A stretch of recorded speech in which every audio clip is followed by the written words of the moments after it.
The Lord is risen. Hello everyone from St Peter's in Livingston, Scotland. Lockdown, or Jesus said, I won't drink wine again until I drink it with you in my Father's kingdom. Eventually the eclipse passed over. Light returned. By then the corpse gone, removed hastily. Blood and dried excrement the only traces. Sabbath candles lit, Kaddish prayed, bread and wine shared, all as it had ever been. During the long night hours that followed, snails continued to trace silvery paths over Skull Hill. In far-off lands, lions stalked, killed, devoured their prey. In the desert, snakes flicked seductive tongues. In the olive groves, crickets chirped their glorious anthems. In homes and palaces, human animals snored or made love in the myriad ways they can. Others died. More were born all over the empire and the unknown world beyond. Life went on as it ever had. But for a small group of women and men in a room somewhere in Jerusalem, the city of peace, time had stopped. Doors were locked. Window spaces covered over. Sounds of sobbing, brooding, fuming, cursing, sobbing, brooding, fuming, more sobbing, the endless sea cycle of human grief. And then, somewhere in the room, an insect scuttled.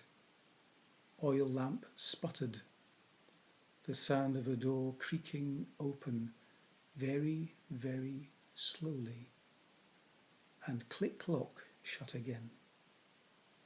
They stop, hold their breathing. No one moves. Fear drips. Shh.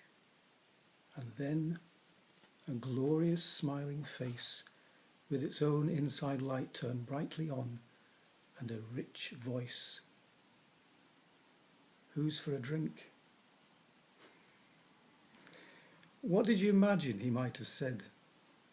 It's a bit like when Pope Francis, if I may use this comparison, first stepped out onto that balcony in Rome after his election, and when the rapturous applause died down and the crowd waited for his words, and all he said was, "Good evening." I imagine the first appearances of Yeshua, Jesus, after the resurrection were absolutely bewildering in their ordinariness, in their humour, in their craziness. Sometimes he confronts. Sometimes he kind of sidles up to people and intrudes into conversation, playing the daft laddie.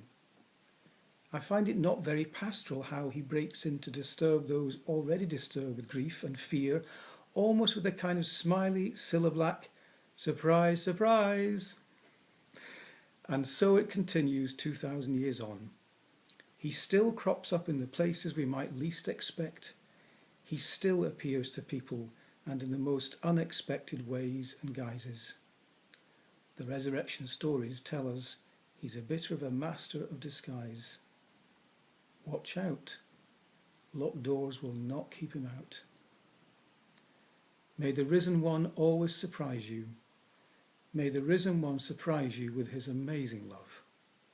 Shalom. He is risen indeed.